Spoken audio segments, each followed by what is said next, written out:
Hello, everyone. Good morning, good afternoon, depending on where you are joining us from. My name is Liana Salama. I am the head of marketing communications for the Specialty Food Association. I want to welcome you to today's webinar, Fancy Forecast, our Specialty Consumer Outlook 2026.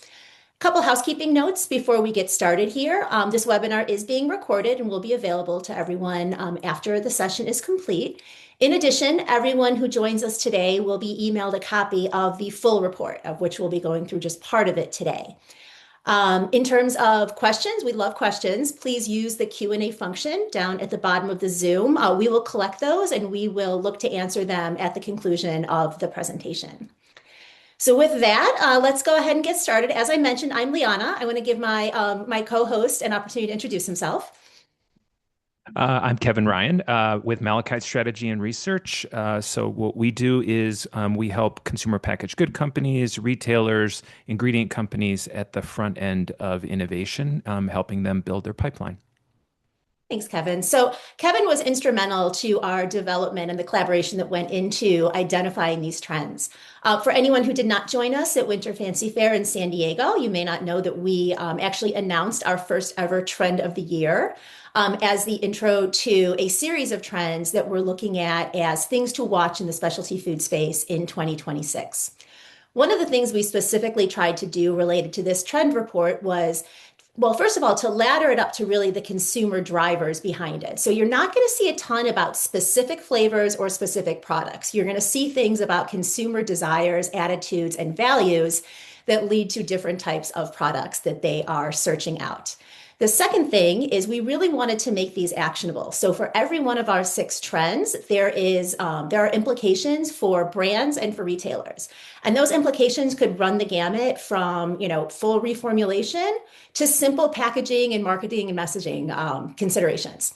So with that, let's go ahead and get started. Our 2026 trend of the year is what we call sense maxing. Goodbye, boring beige. Hello, full on feeling. So, Kevin, do you want to give a brief overview of sense maxing and kind of how we came to that? Yeah. So sense maxing is, I mean, at first you may go, oh, it's just, brighter flavors or more of that.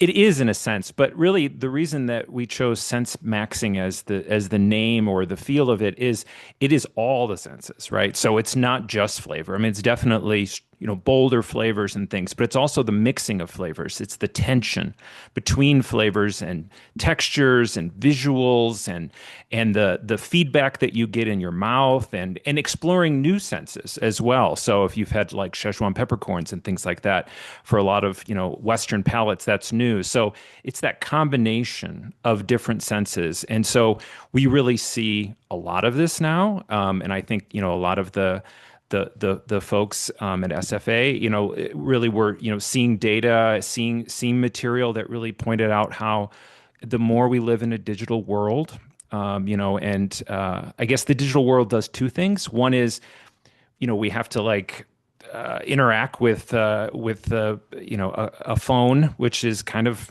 just I like to think of it as just it's just a piece of glass. All day we're just staring at a phone, which is kind of boring. But then on the other side, you've got social media, which is very much trying to grab our attention with bright colors and all that kind of stuff. So what food does, and I guess sense maxing does most of all, is it is that way for us to kind of say, wow, I'm in the moment. I'm alive. I am experiencing something real at this moment. And I think we need that more than ever right now. I think that's absolutely right. We had some interesting conversations related to the rise of AI, and 40% of folks out there are concerned that it could have an adverse effect on their lives, their careers. There's a lot of uncertainty about making sure that there's still things that we can do that the machines can't. And certainly, if there's anything we can do that the machines can't, it's experience sensory perception, right? So That's right. it's kind of it's a nice little pushback, to the encroachment of the machines on trying to, duplicate everything that we're able to do. Right, right. Yeah. I mean, you can't, at least yet, AI cannot give us this type of sensory stimulation that we're all craving more so of. That's right. And, interestingly enough, this came after our presentation at Winter Fancy Fair that I was introduced to the word slop as Merriam-Webster's word of Hmm. the year. And it was specifically related to kind of the, high quantity, low quality AI generated stuff that's out there. But it's interesting that it's also being used to talk about certain types of food right now, right? Like the slop Yes. bowls and different things. There's kind of this overall pushback against this notion of slop in digital world and in Yeah. analog world. And I think Sense Maxing really does a nice job of breaking through that. Absolutely. Yeah. I mean, a slop bowl, as people like to say, and I think there was a New York Times article about it, is about textures that are not, they're all the same or the same color. And this is the kind of, to your point, the exact opposite of that. Yeah, and as you kind of mentioned, and we talked about at one point, it's almost like designed to be eaten with one hand while you're on your phone, right? It's this kind of Exactly. mindless, Hmm. just consumption of food without that, moment to take and remember that we are sensory and living beings. Yes, right. Yeah, you can eat it and, with a fork while looking at your phone, and then the entire time you're not going to be surprised, right? Every bite's the same or every bite's pretty close to the same, and you don't have to look at it to eat it. Yeah. So as we think about sense maxing and how different CPG brands or retailers can kind of jump Mhm. in and, and participate in this trend, let's start by talking a little bit about some of the opportunities for CPG brands. Yeah. So, I mean, we have here on the page, I think, and this is just the start of it, but things to think about. I mean, you kind of just need to go through each of the senses and think, are we maximizing them to the best of our ability? So, the one that we have there about acoustic R&D, and there's been some work on this with some major brands. There's some beer brands that have really looked at like the sound that the bottle makes when you open it, or even chips when you eat them, that acoustic aspect of what it sounds like inside of your mouth.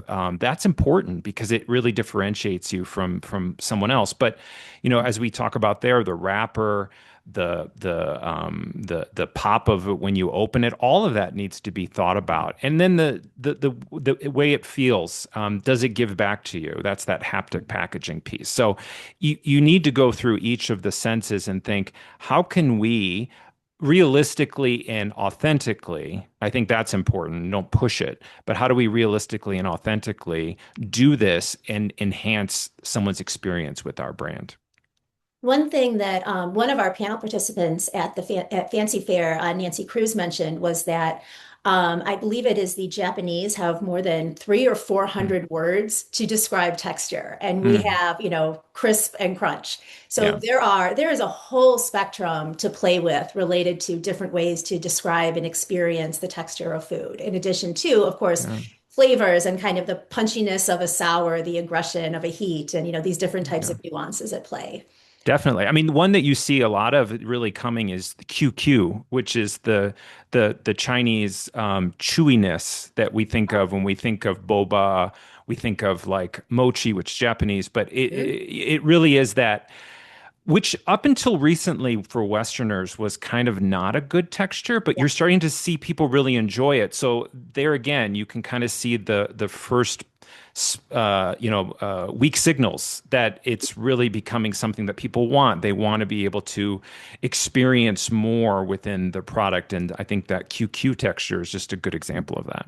Yeah, that's a great example. How about on the retail side? Let's think a little bit about how retailers can take advantage of the consumer desire for this in their merchandising. Yeah.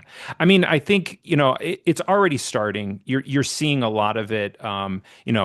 I guess it started off in the sense of with sampling a long time ago, right? People it was a break in the monotony of the retail aisle. It was a way to say, "Hey, or try this, get this texture, get the smell and all that kind of stuff." But it's like, how do you take that to the next level? And of course, it could be different things in your display, in the merchandise, the color, but also thinking about scent, thinking about sound, thinking about, like I said, color. All of that is possible. And also playing more with that, the wall block, the block of your brand, or the ability to say, see it from a distance, right? I mean, there's a lot of really interesting brand plays that people have done where you can, the way in which one package bleeds into the other to make a more visible hit. All of that needs to be, again, thought of. Think of the senses, think of the five senses. How might we be able to entice someone, talk to them in a sense, without being annoying, right? You know, you don't want to annoy people as you're going through, but it's like, how do you gain more attention in there by playing to the senses in a different way, and that can really make you stand out.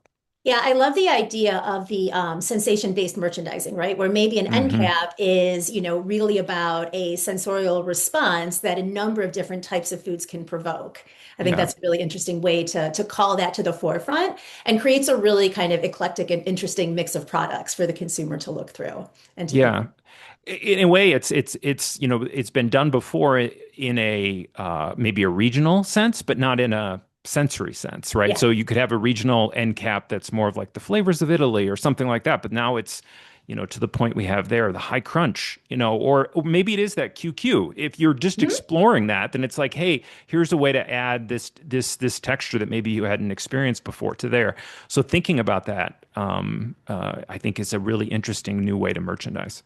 Yeah, and to think of it as an opportunity to pique consumers' interest, right? I mean, I know now Exactly. when you say what QQ is, I know I recognize it, but I wouldn't have Yeah. known that offhand, but Yeah. it piques the curiosity to think of a texture that you are not that familiar with and that you might want to experiment with. So I think that's Right. the fun way to get consumers to, live up to kind of their desire for experimentation.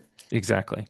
So let's move on to our next trend, which is rooted rituals. So this one is a little, it's kind of the opposite of what you think of when you think of sense maxing, right? If sense maxing is very kind of loud and in your face and Yeah. assertive, rooted rituals is a little bit of a slowdown. So can you talk a little bit about that dichotomy between the two? Yeah. So, I mean, rooted rituals, I mean, it has two parts to it. It's the rooted part and the rituals part. But the rooted part means that it's based in something. I don't like using the word authentic because authenticity kind of changes all the time, but it's rooted in some sort of history, some sort of background, some sort of meaning. And then the ritual part is meaning it's done in a particular way. And I feel like, we were talking about the digital world and what the digital world is doing to us, good and bad. And one of them is that our days blend, right? So especially if you work from home, your day blends, and the only thing that we have oftentimes during the day is the little bits of technology that kind of combine. We've gotten rid of a lot of the rituals maybe that we'd had before, the slowdown and things like that. So rooted rituals really is an attempt and a desire, I think, by consumers to want both aspects of that, the rooted part, the meaning part, and then the ritual part, which is the slowdown, the patient, the thing that grounds me. I think more and more consumers are wanting that. And I think that companies can really bring a lot of that. We mentioned there on the page, the process is part that really brings the whisking, the drizzling, whatever it may be. Those are powerful moments that I don't think that if you'd ask consumers that they'd say they'd want that, but when you look at what consumers really gravitate towards something that really means something to them, those are the type of things that they are looking at now. Yeah, and that's participatory, right? That Hmm. again is kind of that, I had a hand in this. I had, some kind of, skin in the game of this thing coming together and, Yeah. enjoying it the way that I am. Yes. Yeah. So let's think about the opportunities for brands and retailers on here. Starting with brands, what do you think a CPG brand can do to take advantage of the rooted rituals trend? Yeah.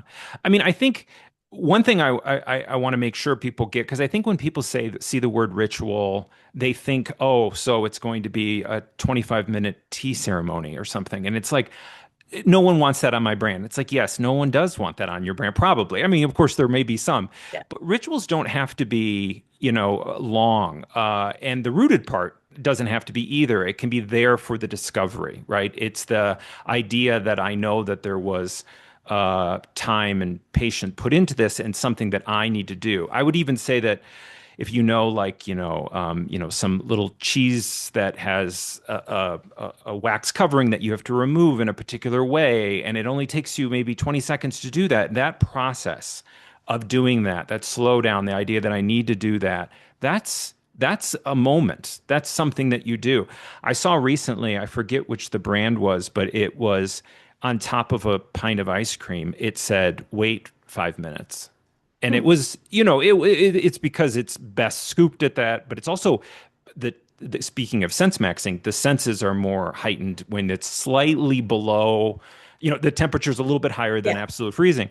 And so that waiting process is also a ritual. There's a tiny bit of friction, but it's a good friction because there's anticipation. So I think, we talk about here on the left side, we talk about, the patience that you can bring to the product itself, but also the idea that we have here about the living system, the idea of what you put in the product don't cover up the idea that it's a living thing. Oftentimes we again think of that as friction. It's like, oh, it's a convenience. Like I think of natural peanut butter, the idea that it separates out, right? Mixing it in. I mean, and again, you have to have your consumer, you have to know your consumer, but that process is also a sign of that it's alive and that I enjoy that process of it. So there's something to kind of celebrate about that as you start talking about your product.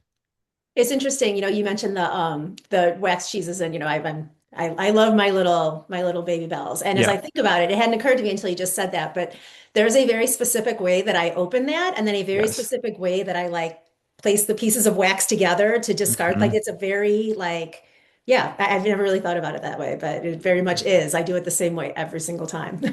Whenever I do consumer in homes and I will watch, I mean, it sounds kind of creepy, watch people eat, but watching people eat, most people have rituals around the food Sure. they eat.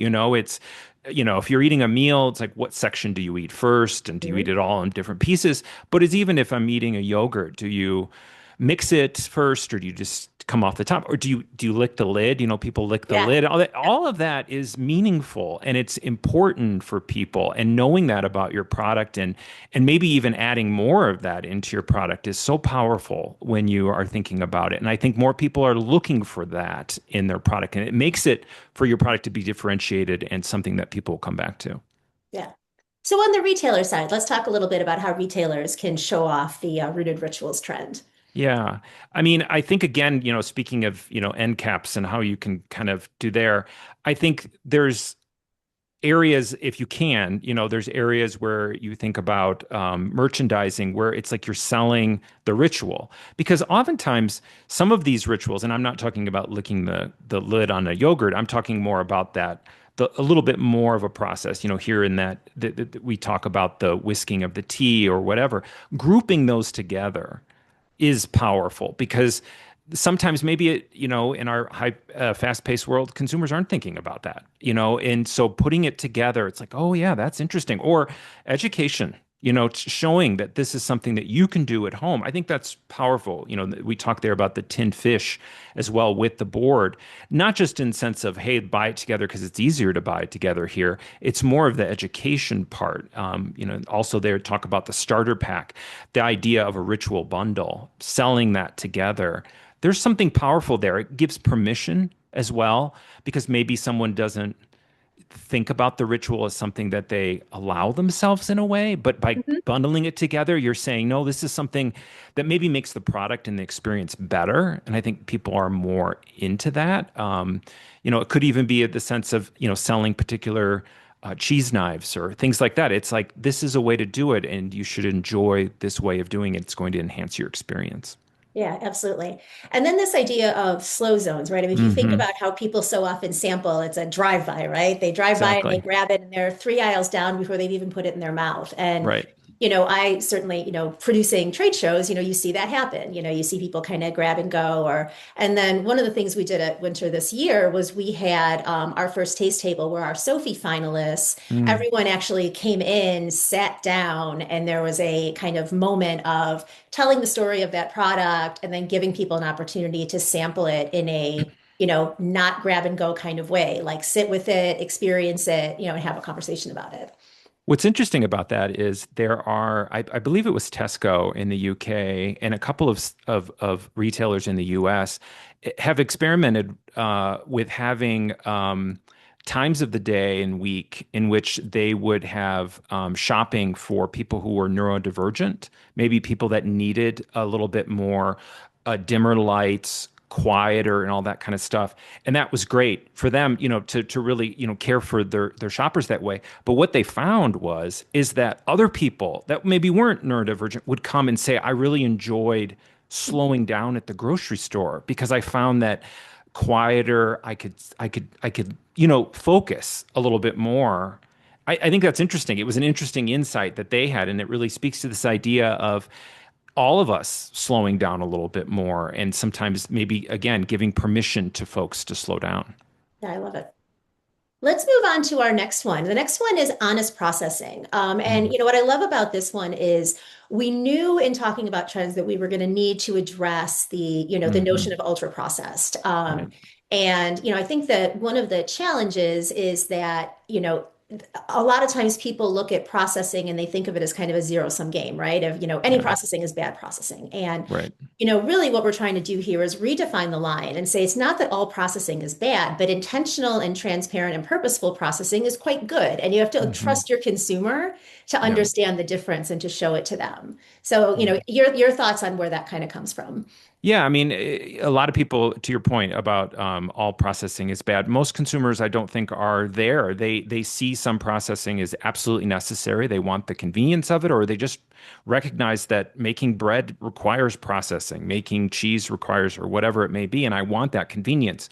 What I don't want, from a consumer's point of view, is I want something that's not justified processing in the sense of processing that I don't really know why you did that or how you did that. And so that really speaks to what we're calling honest processing, which is processing that was done more visibly, more intentionally, and that I know why it was done. And that I can accept. I can accept freeze drying, even though it's very technical, I can accept it because I kind of get that it's a form of drying, and it's like, oh, I like the texture of it, or the example even on the picture of types of curing or fermentation or whatever.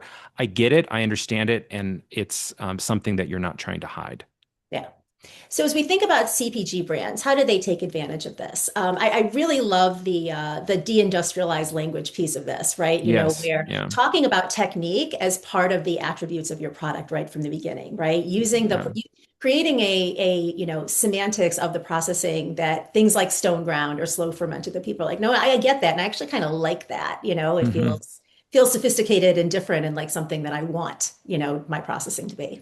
exactly. Yeah, I always like to think, and we have it here about really market from the idea of the verb about stone ground, slow ferment, cold smoke, because what you're doing is it's romanticizing the product, and definitely, but it's also telling them what you did in a very distinct way. And I think that really helps people get over any type of sense of and put your product into a different way, which is this processing that's okay, and it's not processing that maybe I'm a little suspect of.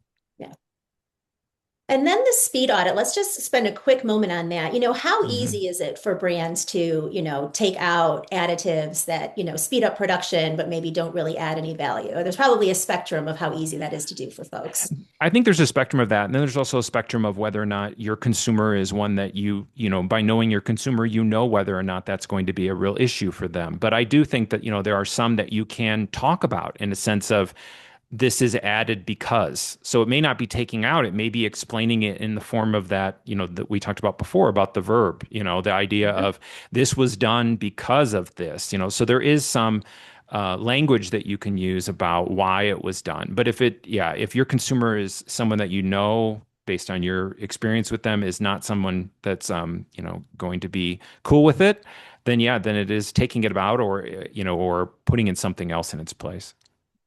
And then on the retailer side, one of the things I thought was really interesting is about, having a staff that is really educated in this way, right? I Yeah. mean, you mentioned the peanut butter on the Yeah. earlier trend and the separation, but for some consumers, that might be seen as like somehow less quality, right? If they're less sophisticated, but having staff and having people who can really point that out Yeah. at the point of purchase as being actually a mark of, again, we won't use the word authenticity, but of honest processing, Yeah. right? Of something Yes. more or Yeah. less processed.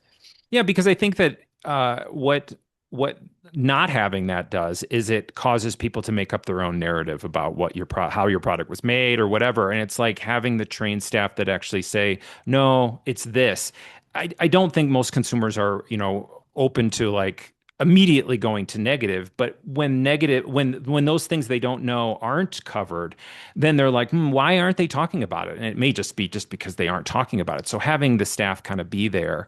And it also, we have there at the bottom comparative demos, Mhm. moving beyond just the taste, but also the how. So explaining in the demo. So it's not just here, try this new sausage or whatever it may be. It's also, this was made, this is cold smoked, and that means this, and that's Mhm. what this is. That's powerful because Yeah. that's processing that I get and understand. Especially if you're doing it in ways that help them identify the different nuances, right? I mean, I Hmm. think the juice example is great, right? Yeah, What is the difference between what a cold pressed juice and a heat pasteurized juice tastes like, and right. how does a consumer therefore become educated not just about kind of the verbiage of what they're doing, but the experience of this more, a different type of processing. Right. Yeah, exactly. So next up is one that I think, is another one that you can't possibly do a 2026 food trends presentation and not talk about, which is we named Yeah. it the appetite reset, but a lot of this is hinging on the influx of the GLP-1s. I think we were talking at the end of 2025 that about 8% of the population had either, tried it or was currently on it. I actually read another study by Civic Science in early January that said that more than 50% of people who are currently on GLP-1s plan to be on it for between 1 and 5 years or up Yeah. to Yeah. indefinitely. Yes. So people aren't necessarily thinking about it as a short-term fix. And so what it's Hmm. doing is instead of becoming a diet, it really is becoming an appetite reset where people are fundamentally changing the way they're eating. Correct. Yeah. And I mean, I even get more somewhat controversial and say I think it's going to be 100%. And the reason I say 100% is not that every 100% of people will be on the drug. It's 100% of people are exposed to the thinking of GLP-1. And that is a different way of thinking about your body, thinking about appetite. I mean, before we always thought about appetite as just what appetite is. Yeah. And now it's different. And just like gluten-free years ago reset the rest of us about thinking about gluten in a different way or thinking about our body in a different way or thinking about intolerances, which we still talk about a lot right now. I think GLP-1 is doing the same thing to the whole of the population. It is the appetite reset for the whole population, and that's what this is. It's about every bite needs to be worth it. Yep. I talk about ROI, which is return on investment. It is the idea that every bite needs to be full of something that is worth it. And it's oftentimes protein or fiber or whatever, but I don't want to have filler as much as I maybe would have had before. Yeah, I think about it a lot in terms of, I like to say I was a preteen in the 80s and a teenager in the 90s. So like Mm-hmm. diet culture was a part of my, my formative years. And Yeah, it really, this is a different type of relationship with food than we had back then when in the relationship between food and, and weight, management. yeah, Because that diet culture back then was about like, you were looking for volume, but with the lowest possible caloric ingestion, yeah, which generally meant you were losing a lot of nutrients as well. yeah, And, the whole goal was that 0 calorie because you couldn't really control your appetite in this way. So you needed to be able to eat a lot and not pay a yeah. price for it. And That's this right. is just a very, very different relationship with food that frankly is probably much healthier than mine was as a teenager. Very much so. I mean, yeah. I mean, if you think about to your point, like things that were popular in the 80s, like an iceberg lettuce, and nothing against iceberg lettuce, Yeah, but yeah, it's not the most nutrient dense, but it right. was it was good because it was a lot, you could eat a lot Yep. of it, you could chew it, all that kind of stuff, but it didn't really give you tons other than texture. That's not what this is. This is not that. It's you want more less of that volume for I guess in the equation you want more of the nutrients coming Yeah. out of it. Yeah. Yeah. And there's an interesting Venn diagram, I think, between appetite reset and honest processing, because as Hmm. consumers think more about, ingesting these macronutrients like protein, like fiber, and getting enough of those, I think there's also kind of this notion of, I want those nutrients to come in a very honest and transparent way. When Yeah. we talk about the, influx of protein products right now, and you have things like protein Pop-Tarts, like, Hmm. I don't know where that protein's not coming from. I don't know where it's coming from. Someone might be cracking a Yeah. supplement over the, batter and Yeah. putting a bunch of, artificial powder that mimics protein in there. I don't know, right? Yeah. And Yeah. having protein and fiber come from a very honest place, I think brings these two trends together in a nice way. Exactly. I mean, you're seeing a large uptick in the amount of products that are built with protein that I understand. And oftentimes that's not plant at the moment. I mean, it may circle back to plant, but oftentimes it is meat or egg or something like that, cheese that I understand, and it's whole in some way, or at least it started off whole and I understand it, Thomas processing. Yeah. So let's get into the brand and retailer opportunities. I mean, certainly for the brands, Hmm. you got to look at portion size and nutrient density within that, right? While Yeah. avoiding the dreaded shrinkflation label. So let's Yes. talk a little bit Yeah. about that. Yeah. I mean, I think there's a couple of things, and we have it kind of put there, but it's the change that GLP-1, specifically GLP-1, not the Mhm. entire population, but I think this will have an impact is the changes it does to the user of these drugs. It's the taste buds often change according to people that are on there, that they're less likely to like the, really sweet or things like that. They're looking for much more savory items. So I think there's something to really speak to there and how you think of umami and those type of things, but also the other things they're looking for, which is the protein, but also protein to make sure that I'm not losing muscle mass, which is kind of be a negative side effect. And hydration, as we talked about, I think functional hydration, I think of it as like hydration 2.0 is really something I think is like the second order effect of this area, and the idea that people want more hydrating, but also hydration again to do more for me, right? So it's not just water, it's water plus, or it's something with electrolytes or whatever, but it has to do more for me. And then we talk about satisfaction as well and about where that satisfaction and bliss point is. It's like, I don't, now I'm eating potentially 1,200 calories. I don't have 400 calories to waste. Mhm. I need to, in the smallest amount of possible, get to that point of satisfaction and good, whether that's taste or nutrients. And then on the retailer side, this idea of, I think my favorite one on here was this idea of the clinical crossover and thinking Hmm. about ways to partner with, whether you're a retailer with an in-house, Yeah. pharmacy, or you are a retailer who could partner potentially with a telehealth group to create these kind of GLP starter kits. Because it's a change, right? And it's, It a lot is. of people have to do trial and error to figure out how to eat once they start these things. Yes, and I think there's more grocery retailers that are moving toward this, whether or not they're in-housing it, Mhm. using their own dietitians or whatever, or third-party apps. There's quite a few third-party apps now that are helping folks that are on GLP-1, and you can scan or it'll prepare a guide for you.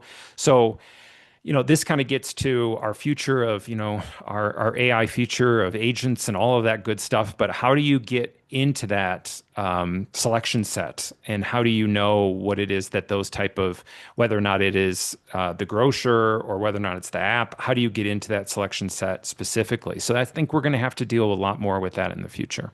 Yeah.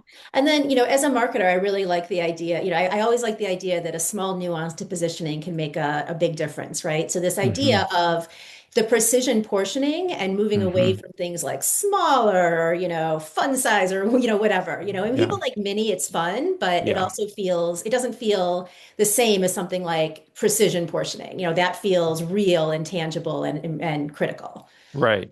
I mean, there's a balancing act there, right? So if you are a legacy product and you are making it smaller, people are going to think that you're downsizing or, shrinkflation and all that kind of stuff. But if you do it purposefully and are authentic about it, again, using that word, if you're honest about it and say that we're doing this and that the nutrients and the density of the nutrients and all that kind of stuff, I think that that's a really interesting and smart pivot to kind of talk about right sizing and that idea that you're making it.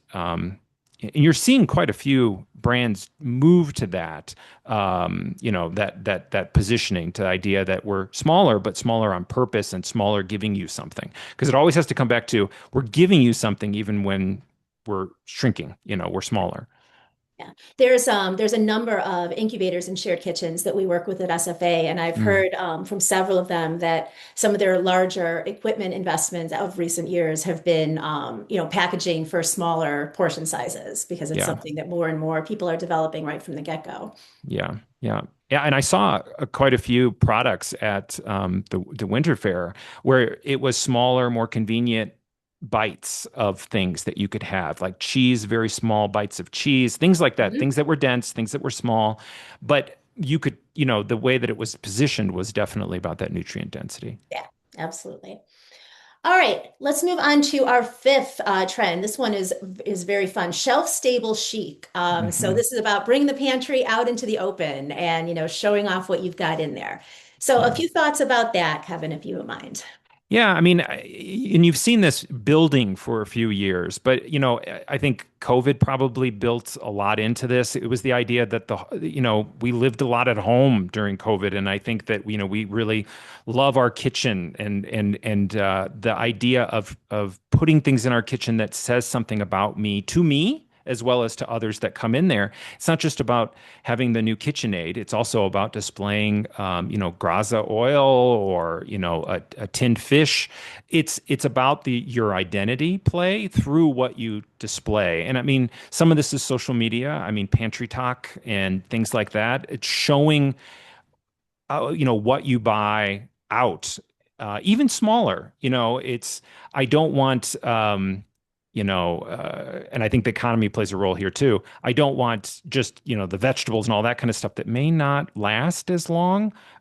These do, and they say more about me as they're doing it. Yeah, absolutely. So as CPG brands think about this, I mean, I think one of the first pieces you got to talk about is packaging, right? And what that Hmm. packaging, how that resonates with the consumer searching for, their pantry to be part of their identity. So what should they be thinking about? I mean, they should definitely be thinking. Uh, Something you want to display. I mean, that is really what it is. I mean, it has to have function as well. I mean, you can't just be just for display, but it has to say something. It's speaking to your consumer and speaking to what they would like to look at and what does it say about them. I think that's first off. But then as you kind of go through and think about messaging and all of that type of thing, we have there on the top talking about thinking differently. And I think this is definitely when it comes to things that are tinned or canned or pouched even how you talk about them. I mean, the thing that's always been with canned food is, people talk about bomb shelter food and all that kind of stuff, and that's the negative part of this whole category.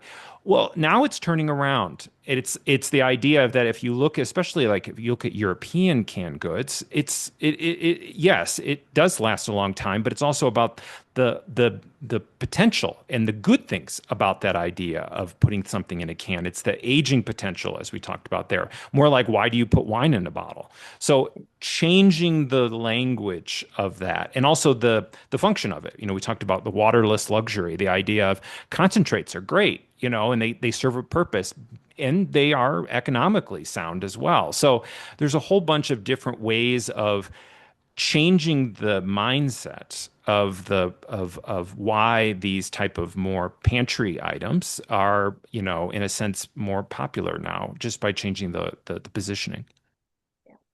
How about on the retail side? Let's think a little bit Mhm. about how retailers can take advantage of this. Yeah, I mean, I think you're seeing it already within those, the more pantry, center of store type of aisles. But I think it really is how do you display it even in store, to kind of show the power of what it is. You talk there about the styling that you can see on shelf. Don't hide the styling. It's the beauty that you can see. I mean, thinking about that aisle as like a walking down there and it's almost like I mean, I won't go so far as an art gallery, but it's something that you can walk down and go, wow, wow, look at that. I want that in my house. I want that displayed in my house because of what it's going to say about me.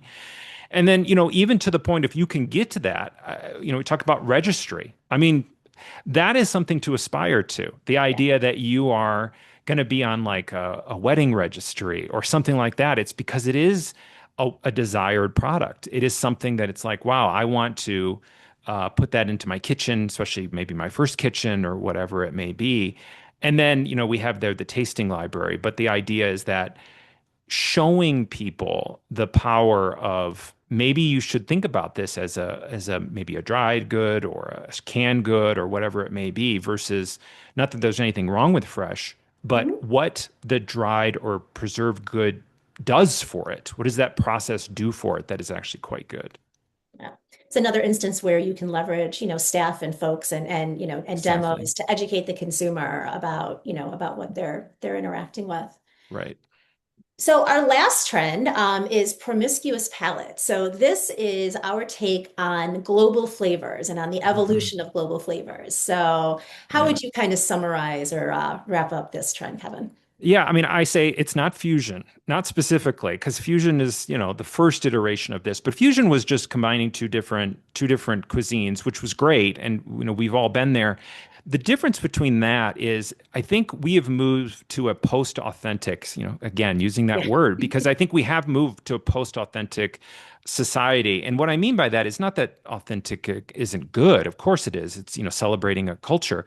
But we have moved to a point now where social media, what it's done is it has exposed all of us, and so many people. If you think of like Gen Z and especially Gen Alpha, they've grown up in a time where they've been exposed to, Korean food and Italian food all in one click, right? And they Mhm. get exposed to it in little pieces. No one is reading as much anymore. No one's reading Julia Child's The Art of French Cooking as a whole. They're not reading that as a whole. They're getting it given to them in little snippets. And what's interesting about that is what you're seeing is people feel comfortable kind of taking those little pieces and recombining them. So they feel perfectly fine putting gochujang on top of Italian noodles. And Mhm. that's perfectly fine. And I think the other thing is that what you have immigrants that are maybe third generation that no longer feel like, oh, I have to definitely deliver the absolute authentic that maybe my mom or grandmother did. Now I feel good about maybe playing a little bit, and my consumer is okay with playing. So that combination allows for this promiscuousness, the idea of moving between different cultures and combining them. And that's really powerful for products and for retailers. Yeah, absolutely. It's this idea, right, that like purity is it's not the end all towards purity, right? Right. Like harissa does not lose its, if it's in something that's not inherently Middle Eastern, it doesn't Yeah, make it any less valid, right? If you use exactly. chili crisp in a non-Asian dish, it doesn't make it any less valid. Yeah. And I actually spoke about a couple of these trends at the National Grocers Association last Mm, week. mm, And someone asked me afterwards, they said, is there a concern about people, thinking that there's cultural appropriation in this? And yeah. and I don't think that there is. I think there's a comfort level with this, especially in the younger generations. But also, I don't think anyone's pretending that, the chili crisp eggs are an authentic Korean dish, right? I think That's there's it. an Yeah. understanding that no one is making that claim. We're just permitting ourselves to use things in different ways. Right. Yeah. Because I mean, the idea of appropriating it is I feel like I made the real thing, the original thing, and I made it better, or I'm taking it from you. That's not, to your point, that's not what this is. It's about moving things around and kind of enjoying the fun of moving non-authentic things around. Yeah.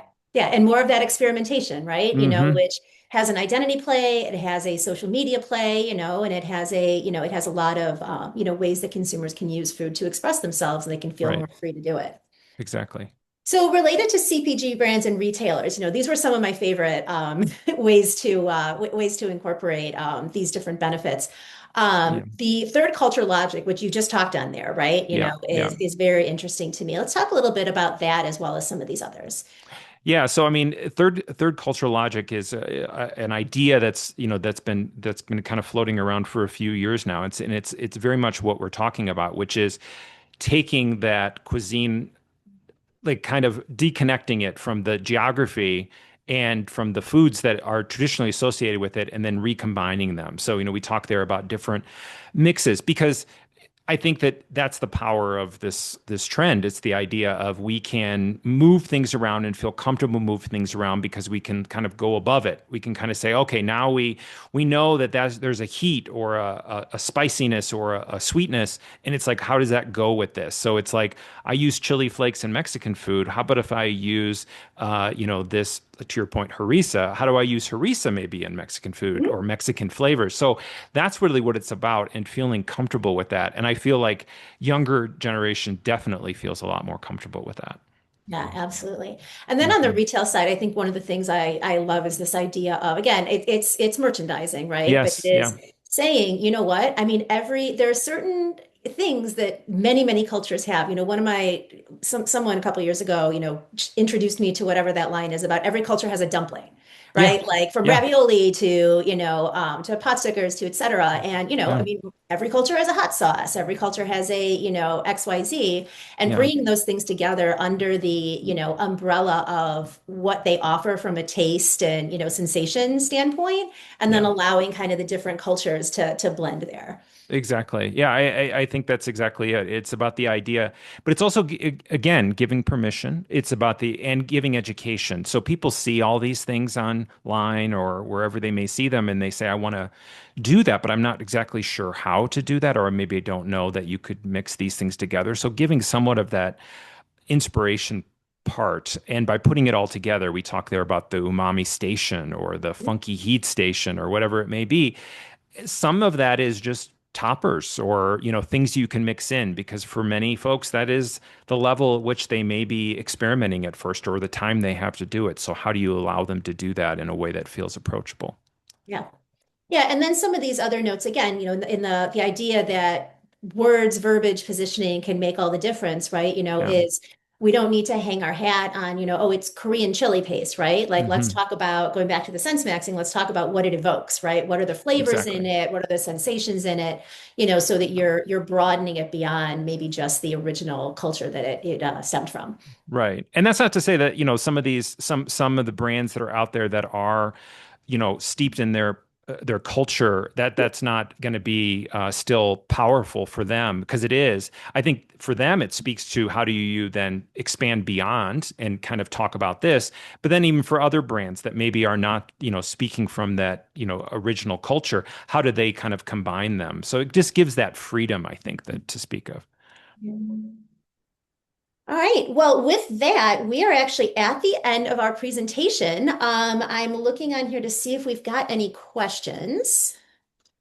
It looks like we do not. So I'll give everyone just a quick minute here to pop in and ask a question if you'd like to, and kind of close out by just, reminding everyone that we are recording this presentation. We'll get folks a copy of it as well as a full copy of the trend report, which will include the slides that you've seen here, as well as a number of others that dig in a little more on the consumer sensibilities and cultural moments that are behind these trends that we've talked about. So I think with that, Kevin, I want to thank you so much for your joining us on Excellent. this webinar, but also, oh, we do have a question. Do a question. Okay. Do we think smaller portions mean lower pricing and less profit? I don't think necessarily that works. Again, I go back to the idea that if you can talk about why, it's the why behind it that doesn't, if you are, say if you've got your legacy product and you just went down to say now it's half the size, but we didn't do anything new to it or anything like that, then of course that should be half the price and consumers are going to complain. But if you're offering something that is, smaller, but it has a much more functional benefit or a benefit that people want, I think then there's a rationale, there's justification for charging more if you can show that benefit. Yeah. I think too, the specifically with the GLP-1 piece, my understanding is that a lot of folks who are on the GLP-1s, they're eating smaller portions, but they may eat more frequently, right? Which Yes. may Yeah. means that, in a given basket, even if it's smaller things, there might just be a higher, number of those things. So you can Right. kind of make it up in different ways. Which speaks to portionable sizes too, Yeah. to your earlier point about maybe it's more about packaging or about how in which you make it so that those maybe it's about resealability. So it's Yeah. things to think about that, about the Yeah. GLP-1 consumer. Yeah. Question. Oh, I have not heard of this. Any commentary on boy kibble as noted in the New York Times yesterday? I'm not familiar. Kevin, are you? I am. I mean, it comes from the same idea of, I mean, I think it was also talking about goo and about soylent and things like that. Yeah, I mean, I've given some thought to it and actually done some consumer work on it. I mean, there is definitely a trend toward just wanting to eat without uh, It's fuel, basically. Yeah, It's yeah, the yeah. idea of fuel and about, and I mean, there is a particular consumer mindset that speaks to, and I mean, Soylent and Huel and all of that type of thing definitely has a place. We don't have in this moment time to go into the psychology behind it, but I mean, it's definitely a growing area, and I think partially does speak to uh, the functionality and the fuel. It's just coming from a different perspective on how I think about, my body and optimization and time I give to it, and also what else I'm doing. So it kind of goes back to the whole idea of I want to be able to do something and eat while I'm on my phone or gaming or whatever it may be. Mhm. There's where something like a Soylent or a boy kibble, as they say, does come into play. So there's a lot of interesting psychology there, but Yeah. not really in these trends. Do you see the smaller portions impacting flavors? I think this is kind of a question. Can you Yeah. pull together the smaller portions and the sense maxing, right? More intense experiences from smaller portions. I think you need to. I mean, for most of the time. I mean, there's definitely time where people, if you're pairing it with something that you want something to be not over the top, like, it's kind of like the traditional Italian bread that has no salt in it so that it goes with really salty salami, that kind of stuff. But I think in today's world, people, if they're getting a product, they want to be able to not wait for flavor. That's very important. So I think you need to have the flavor in there. And I think that can be your product development teams and people can do that. You can put flavor on the outside, flavor on the inside, flavor in inclusions, flavor in, there's different ways to kind of think about it. Yeah. It's interesting as we were talking through these trends, we kind of there's the sense maxing and rooted rituals, which kind of have a yin and yang to them. Mm, The honest processing and appetite reset, play together nicely. And then the last two, the shelf stable chic and yeah. promiscuous palate are a Promiscuous. lot about Yeah. creative expression and Yeah. identity. But there's Yeah. probably Venn diagrams all throughout these six, right? Where you Absolutely. can kind of pull multiples together and think of ways to layer them in really interesting and fun ways. Absolutely. All right. That's what we've got. Again, I want to thank everyone for joining us. Thank you for the questions and look forward to sharing this full report with you guys as well as the recording of this. Kevin, again, so appreciate your collaboration and insight on these trends and on this report. I'm sure this is one of many collaborations to come. Sounds good. It was great to work together. All right. All right. Take care, Thank you. everyone. Bye-bye.